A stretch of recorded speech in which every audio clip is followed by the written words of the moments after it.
Hello friends, good morning. कैसे हैं आप सब?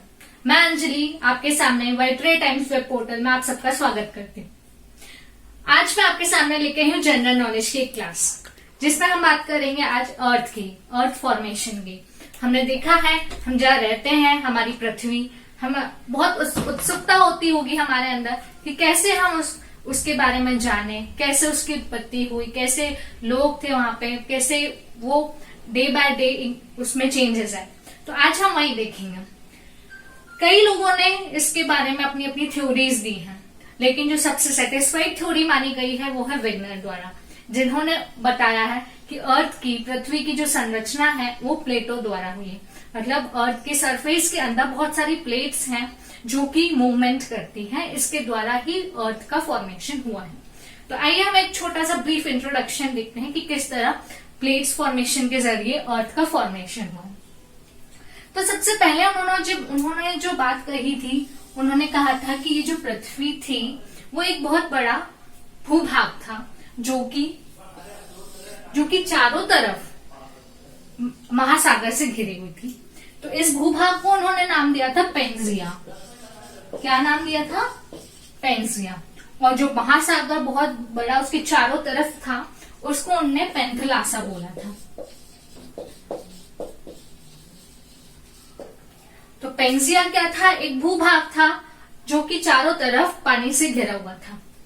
कई वर्षों बाद, कई ज्योग्राफिकल कंडीशंस के चेंज होने के बाद, टेम्परेचर, एटमॉस्फेयर प्रेशर, इन सब के बदलने के बाद जो पेंजिया है वो टुकड़े, उसमें दरारें आने लगी और इसको विघटन होने लगा। तो ये कई सालों बाद दो भागों में बंट गया। तो इस पेंजिया को फिर क्या नाम दिया गया? जो ऊपर वाला भाग था उसको इन्होंने लॉरेशिया बोला, लॉरेशिया लैंड, और नीचे वाले को गोंडवाना लैंड। और अगर एक प्लस पॉइंट इसमें देखा जाए तो जो गोंडवाना लैंड है वो नेचुरल रिसोर्स की बदौलत बहुत ही ज्यादा रिच है, रिच हेरिटेज है, वहां पे बहुत अच्छी बायोडाइवर्सिटीज हैं एंड नेचुरल रिसोर्सेज की अबंडेंट है यहाँ पे। अब आगे चलते हैं कि किस तरह ये और ट्रांसफॉर्म होता है और किस तरह जो हम आज देख रहे हैं अपनी पृथ्वी को कई महाद्वीपों में, कई महासागरों में, क्या वो पहले भी ऐसा था? तो हाँ, बिल्कुल। जो दो लैंड्स थे, लॉरेशिया और गोंडवाना, वो विघटित होके अलग अलग चले गए एटमॉस्फेरिक प्रेशर्स के द्वारा। तो जैसे कोई इधर हो गया, कोई इधर हो गया, कोई ऐसे दूर हो गया, कोई छोटा, कोई बड़ा, ऐसे ऐसे करके इसके टुकड़े हो गए। तो आज हम प्रेजेंट में देखते हैं कि कितने सारे आपके कॉन्टिनेंट्स हैं, ओशंस हैं। तो मैं ये आपको बताना चाहूंगी कि हमारे पृथ्वी में 7 कॉन्टिनेंट्स हैं और बहुत सारे महासागर हैं, जिनमें से 3 बड़े महासागरों को हम आज पढ़ेंगे और कई कॉन्टिनेंट्स के बारे में भी जानेंगे। तो सबसे पहले बात करते हैं नॉर्थ अमेरिका, जो कि इधर पर है। आप सबको मैं बता दूं कि ज्योग्राफी या फिर वर्ल्ड या अर्थ, इंडिया, किसी के भी बारे में आपको पढ़ने से अच्छा आप उसकी मैप रीडिंग करिए, मैप बनाना सीखिए और मैप के जरिए आपको चीजें बहुत जल्दी याद हो जाएंगी। तो नॉर्थ अमेरिका में हमारी कंट्रीज आती हैं, कनाडा, मेक्सिको और यूएसए सबसे बड़ी कंट्री। तो नॉर्थ अमेरिका ही हो गया हमारा। अभी नॉर्थ में है अमेरिका, तो उसके साउथ में भी एक कॉन्टिनेंट बना जिसको नाम दिया गया था साउथ अमेरिका। ठीक है। इसके ही बगल में बहुत सारे छोटे छोटे आइसलैंड्स का एक ग्रुप है जिसको बोला जाता है यूरोप। क्या बोला जाता है? तो ये था ग्रुप ऑफ आइसलैंड्स, कई छोटे छोटे आइसलैंड, जिसको हमने यूरोप नाम दिया। यूरोप के भी नीचे है एक बहुत बड़ा, जिसको अफ्रीका नाम दिया गया। और यूरोप के बगल में हमारे पूरे अर्थ का सबसे बड़ा, जिसको बोला जाए, वो है एशिया। और यहाँ पे ओशन एशिया भी बोल सकते हैं आप उसको, या ऑस्ट्रेलिया भी बोल सकते हैं।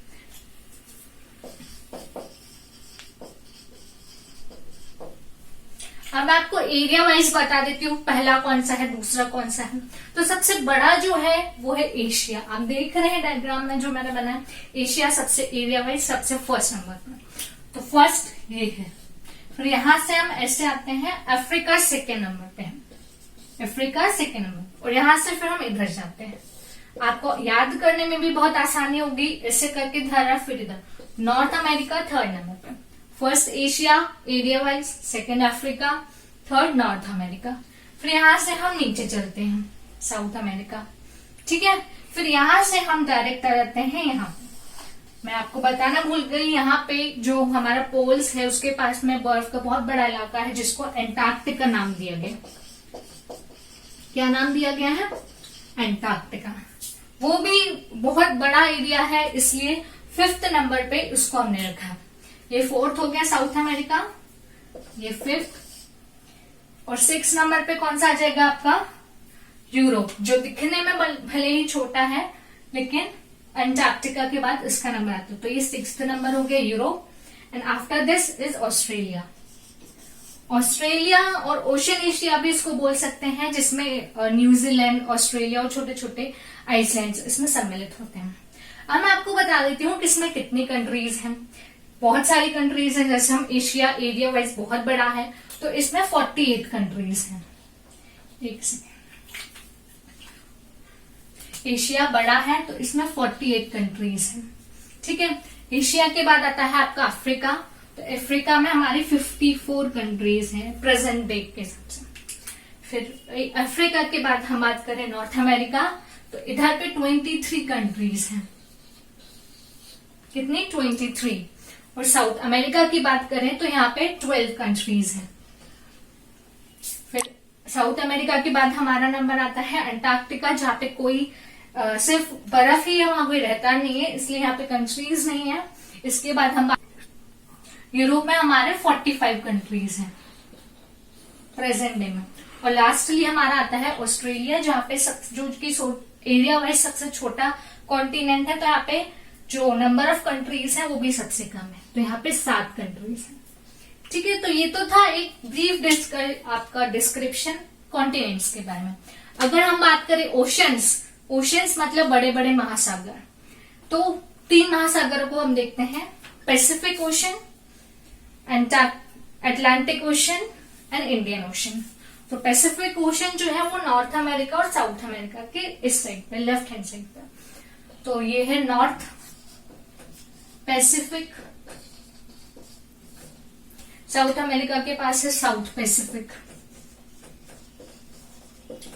North Pacific ocean and south. और जो पैसिफिक ओशन है दोनों को मिला के वो सबसे बड़ा ओशन है पूरे अर्थ का। और यहाँ पे यूरोप, अमेरिका और अफ्रीका और साउथ अमेरिका के बीच में जो एस शेप बनता है वो होता है अटलांटिक ओशन।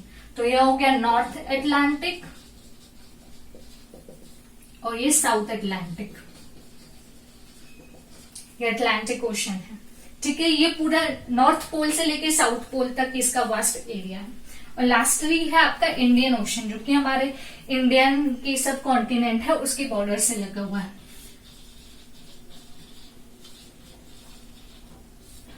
और अगर हम ऊपर की बात करें तो यहाँ पे भी एक आर्कटिक ओशन है, जो कि फुल ऑफ आइस भी है, वहां पे ठंडा पानी है और बर्फ है, तो आर्कटिक ओशन। तो ये 3-4 कुछ ओशंस हैं और आपके 7 कॉन्टिनेंट्स हैं। ये मेरा एक छोटा सा प्रयास था आपको एक मैप रीडिंग का या फिर आपके वर्ल्ड का एक छोटा सा नॉलेज देने का। मैप, तो इसी मैपिंग के द्वारा हम न सिर्फ ये अपना इंट्रोडक्शन अर्थ बल्कि पूरी इंडिया का ज्योग्राफी हम पढ़ सकते हैं। तो ज्योग्राफी के साथ साथ हम कई सब्जेक्ट्स भी पढ़ेंगे। तो आप इस वीडियो को लाइक कीजिए, सब्सक्राइब कीजिए और इंतजार करिए मेरे नए वीडियो का। तब तक के लिए घर में रहिए, सुरक्षित रहिए। धन्यवाद।